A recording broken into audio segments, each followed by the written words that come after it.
దయచేసి ఉద్యోగ సంఘాల మిత్రులకు నాయకులకు నేను విజ్ఞప్తి చేస్తున్నా, ఇది ప్రజా ప్రభుత్వం, ప్రజల కోసం పనిచేస్తున్న ప్రభుత్వం. ఏదైనా విషయం ఉంటే చర్చించండి, మాట్లాడుకుందాం. మరి ఇవాళ మీకోసం పనిచేస్తున్నా, ప్రజల కోసం పనిచేస్తున్నా, మీరు వేరు, మీరు మేము అందరం కలిస్తేనే ప్రభుత్వం.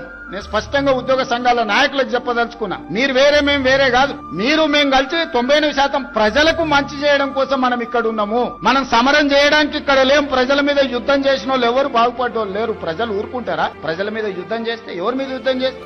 ఈ 9 లక్షల మంది ప్రభుత్వ ఉద్యోగులు అందరూ కలిస్తే, మీరు మేమందరం కలిస్తేనే ప్రభుత్వం. మనందరం కలిసి పనిచేస్తేనే పేదలకు మేలు జరుగుతుంది. రాజకీయ నాయకులు రాజకీయ పార్టీల చేతుల్లో పావులుగా మారకండి అని చెప్పి నేను ప్రభుత్వ ఉద్యోగ సంఘాల నాయకులకు విజ్ఞప్తి చేస్తున్నా. రాజకీయ నాయకులకు ఉంటది ప్రభుత్వాన్ని అస్థిరపరచాలని, ఈ ప్రభుత్వాన్ని బద్నాం చేయాలి, ఈ ప్రభుత్వం సాఫీగా నడవద్దని కొన్ని రాజకీయ పార్టీలకు ఆ నాయకులకు ఉంటది. మీరు వాళ్ళ ఉచ్చులో పడి వాళ్ళ చేతుల పావులుగా మారి, వాళ్ళ చేతిలో చురకత్తులుగా మారి ప్రజల గుండెల్లో కూర్చాలనే ప్రయత్నం చేస్తే అది గాయమవుతుంది తప్ప దానివల్ల ఏం లాభం లేదు.